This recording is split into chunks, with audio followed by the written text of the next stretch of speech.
Hello there ladies and gents, and welcome to the 5th part of the World Builder Wiki video series with me, MonolithicBacon. In this segment, we'll take our first artistic steps, focusing almost entirely on the tile editor and the use of textures to paint our maps.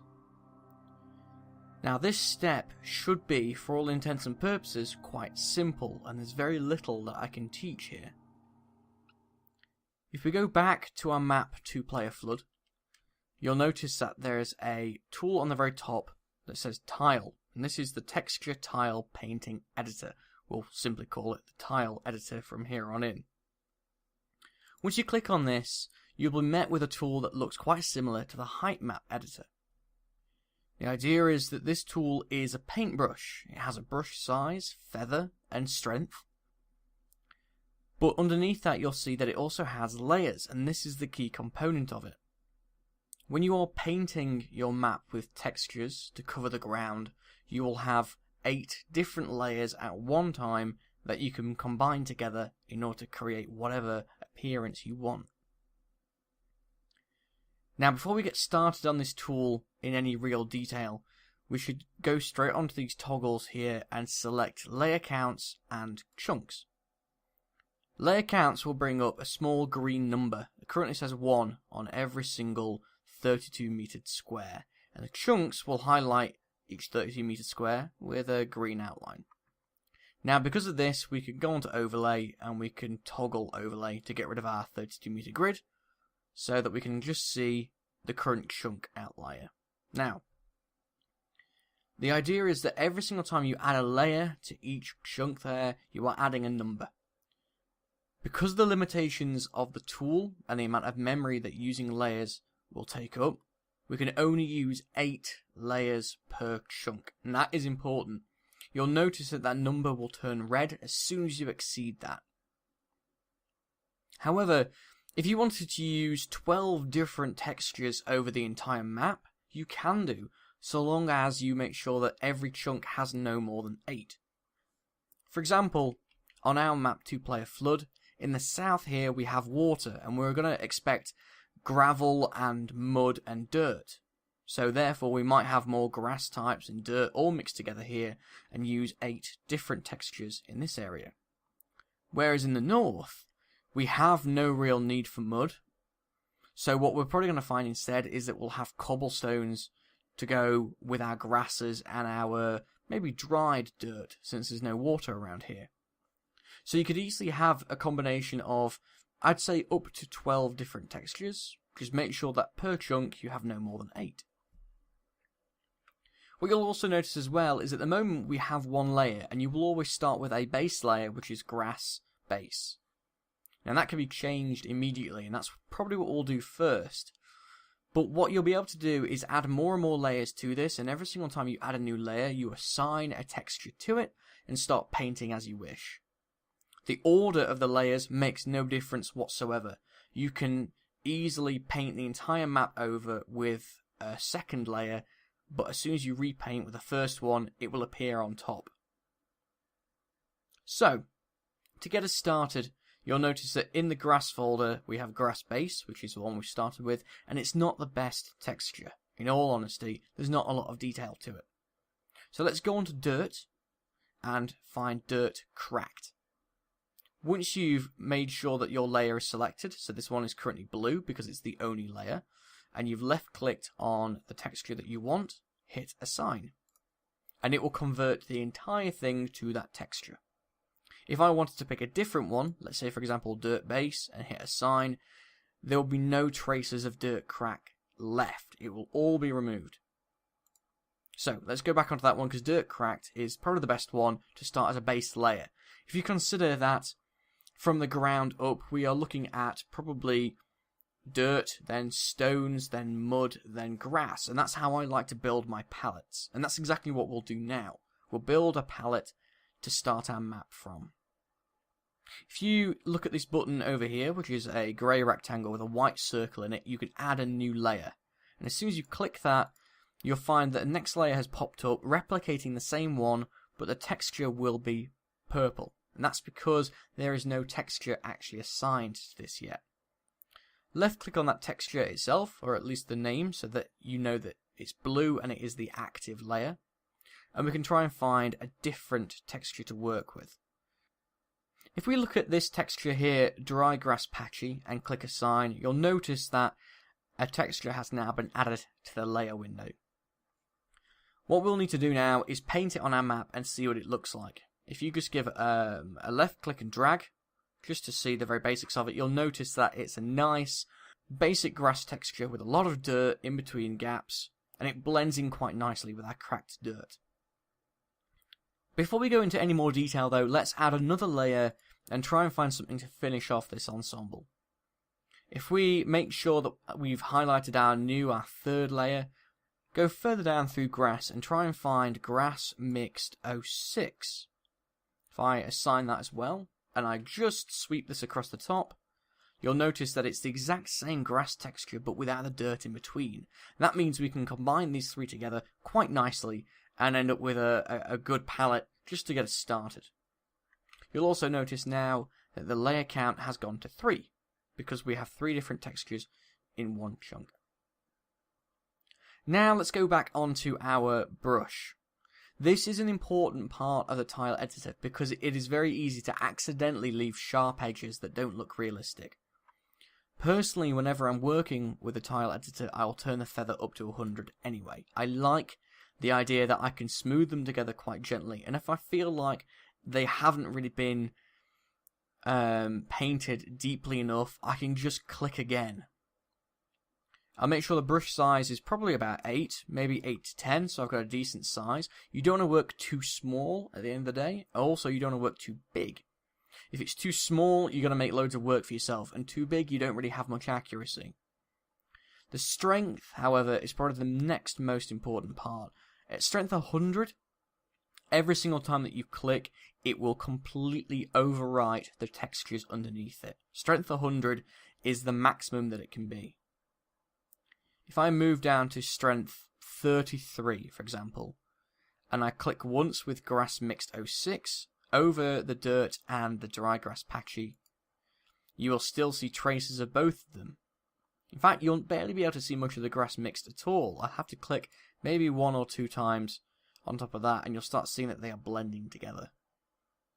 Working like this is nice because it means that you can click extra times if you want to make thicker, more detailed areas, but still not lose the detail of everything that's underneath. Now, if we work within this little segment, this little central area to begin with, let's go back to our dry grass patchy. And what I'm going to do is increase the brush size here and increase the strength a little bit, because I want the vast majority of this area to be quite dry and arid grass. So I'm going to paint all the way around my road. Now bear in mind that when you're working with a tile editor, this is where the vast majority of the detail in your map will come from. And unfortunately, it's a process that can take some time.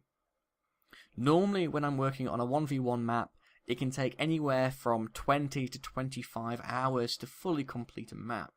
Now, that depends on how much detail you want to put in. But the tile editor honestly takes up a large chunk of that time. So we won't be able to go through the entire process in this tutorial. We simply don't have the time. What I want to show you, however, is how to get through the very basics of it so that you can make your own artistic decisions when you're going through this step. Now, I've covered this area here around the roads with dry grass patchy. What I want to try and do is avoid painting up to the roads themselves. I think that whenever you have rural roadways, you'll come across areas where the grass has died too close to the edge of the road, where vehicles are trampled over or dust has blown off them, and there's general wear and tear. It's not very often that you'll find a dirt track that has grass growing directly up against it that is fully fleshed out and green and healthy. So, I've left the thin border of dirt cracked, and what I might do is go back onto the dirt cracked, lower the strength down to about 33, lower the brush size, and just paint a few small pathways through the grass to show the very obvious routes that players could take. Now, you should be able to hear that I'm clicking quite rapidly, and the idea is because my strength is so low, I'm having to click repeatedly. But I like this because it gives me more control over when to stop. I'm also going to make sure that I paint in all the doorways. I'll use the Alt key to rotate my camera around so I can see through the side, and then double tap backspace again. And that should do for now. What I'll then do is get the grass mix tool. I'll turn this up a little bit to maybe about 60 something. Maybe knock up the brush size a little bit as well, and start painting in patches of very lively and very healthy grass. I'd personally say that the healthiest of grass would probably be where people are less likely to tread. So I'd probably have more dirt around the flags and around the buildings and around the roads, but have plenty of healthy grass near the hedgerows and the trees where people are less likely to go. Okay, and there we go. That is a very simple step of how to paint with the tile editor. But let's take it one step further. Let's add another layer, our fourth layer, and try and find something a bit different. If I go on to, let's say, Swampy Field Dry, I hit assign. I'm going to have a very low strength on this one, and just see what it looks like to paint over the top of some of our very thick grass. Now you'll notice straight away that it makes it look drier, it makes it look really arid. I'm going to add little highlights to certain areas where I don't want the texture to be too obvious. Maybe a little bit here, and some bits over here as well, near the hedgerows, like that. Now, if you don't like that idea, if you don't like how it looks, you can always just click on another texture and hit assign. As long as you are still on the same layer, it will change it slightly. And immediately I think that looks better. I think that shows it suits the colour palette quite nicely, and it looks quite light. Like that grass has been maybe a little bit overcooked by the sun. We could also try something like Trampled Hayfield, which adds really long grass. And what we can do is use the actual grass tool much later on in the tutorials to flesh that out. If you go on to Hayfield 2, it looks darker. And this is, I think, the right one for us.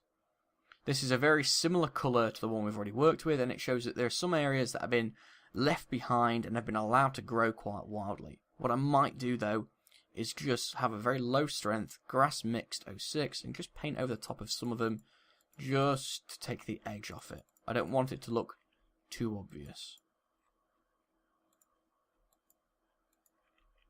There we go. And that is a very simple way of using several different textures together to create a nice appearance. If you want some other ideas though, since there are so many different textures within all these folders here, every single one of them has something to use. We could also recommend something like, if I can find it, Leafy. Leafy 01 and Leafy 02 are relatively new textures and they look quite nice. So again, if I go on to Trampled Hayfield and make sure I've got Leafy selected and hit assign, it adds a very thick and overgrown appearance to it. Leafy 02 is a little bit lighter, a little bit more subtle, and if you're looking for that well-mown ground or well-mown field sort of look, then that's a perfect one for you. But in all honesty, I think a bit of a hayfield appearance would look quite nice. Considering these two houses will probably become parts of a farm, having this sort of overgrown look like it's been slightly abandoned is a pretty good one to go for. Now before we leave our basic palette behind, I'm going to add one more layer and just show you how you can use something else other than grass. So if we go on to urban, this time we're going to have a look at something like maybe cobblestone. Why not? I'm going to assign it, have a very low strength, a small brush size, and just near the doorways here, just start painting in some very basic cobble. I'm going to do the same thing over on this side near the doorway. And in all likelihood, I'm going to start using cobblestone up here with our larger, more urban buildings. But I can use the same texture down here since I've got some layers to spare. If that one's not entirely for you, I could probably try and shake it up with something different, maybe a bit more of a browner colour.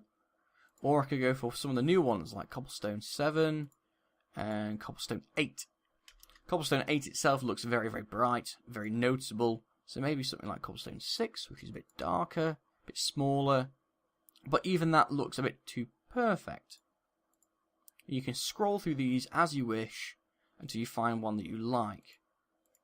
At the moment, there are very few textures here that will cause issues. There are some that don't simply exist. If you hit a sign, nothing will appear. That's because it's an outdated texture. But the vast majority of them in the game are currently working. We've also got some like Cobblestone Broken, which doesn't look very good there because it's a very specific texture. But some of them work in good situations. Cobblestone Worn in particular is the one that I like for rural areas because it just looks like old stones that used to be cobble that have just been overused. And Cobblestone Worn 02 is quite good for city maps, but probably not appropriate for here. So I think let's use Cobblestone Worn, just because it looks like, not necessarily Mediterranean, but looks like a bit of a European warm temperature, where it's just been overworn by use and hasn't been repaired. And that is something that we can recycle later on as we look through our map. Anyways, the last things that we really have to look at with the tile editor are going to be what other things you can do with the tool itself. Besides painting, it's actually quite useful as a method of identification. If you notice here, you've got these small boxes that show different colours. These are grey, and for some reason this one at the bottom is black. If you hit the tick box, it will colour the entire thing in black. Now, if for whatever reason you happen to go over your limit and you need to try and find out what texture has gone over or where a certain texture is, you can use this tool to highlight exactly where they are. But similarly, the reason why I said it's good for identification is that if you load up relics maps, you can see exactly how they have painted things and use this tool to try and identify exactly what they have used and where. So, perfect method for trying to learn how to paint yourself if you're not too confident with this stage.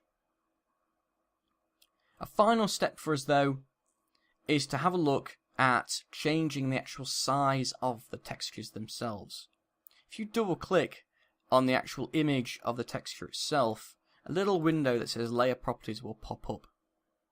Now this factor here, which is currently at 0.7, is the size.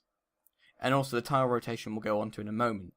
Within Company of Heroes 2, all tiles are custom set at 0.7, and they are automatically set like that. If you try to convert a map over from Company of Heroes 1, however, you'll notice that all the tile factors start at 1. If I were to change this factor, so the X value is going to be at 1 and the Y value at 1, and hit apply, you'll notice that the cobblestone here becomes smaller. Now that actually doesn't look too bad. It reduces the detail a little bit, but it makes the cobbles themselves seem smaller. If I just go back and retrace that, 0.7 and 0.7, and hit apply again, you'll notice they get bigger. You can use this in order to make some textures go a little bit further. Let's say, for example, we think this grass is a little bit too long. If we go into the trampled hay and we change these both to 1 and hit apply, it looks smaller. And in fact, I'd say even that suits this. It blends in a lot better. I would definitely urge you to avoid going over the top. Don't make things too small, and equally don't make things too big. Because you can end up with some very strange results. If, for example, we change Dirt Cracked here and we make this 0.5 and 0.5, hit apply, and it can start losing detail. The more you zoom in, the more you'll notice that the resolution is dropping and you're going to get less and less out of it. However, it depends on what your purposes are. You might want there to be particularly long grass or short grass. You might want cobbles to be bigger or smaller, and you can change it as you wish. But a final step, and one that is probably going to be most important for a later stage, which is atmosphere, is the rotation. Now, as a standard, if you have certain textures like Dirt Cracked, Dry Grass Patchy, and Grass Mixed 06, all their rotations are the same, and they all merge together quite nicely. If I go onto the Dry Grass Patchy and I change the rotation about 180 degrees and hit apply. It will rotate the actual texture itself, and it will not necessarily line up with everything. Now, it's hard to see here, but if I rotate around, the grass mixed 06 and the dry grass patchy 04 will not line up anymore. Again, this doesn't really make much of a difference, but if you in particular didn't like the way the shadows were laying down on the textures, you can use that in order to try and change things. In a later step, we will have a look at the atmosphere settings, because most of these textures will actually cast a shadow, and depending on how you design the sunlight of your map can change the way a texture looks. So we want to make sure that you get the best detail out of your shadows, your light, and your tiles, so that you have the best detailed map possible. Either way, that is it for this 5th stage of the World Builder Wiki video series. I hope to see you in the next stage. See you soon.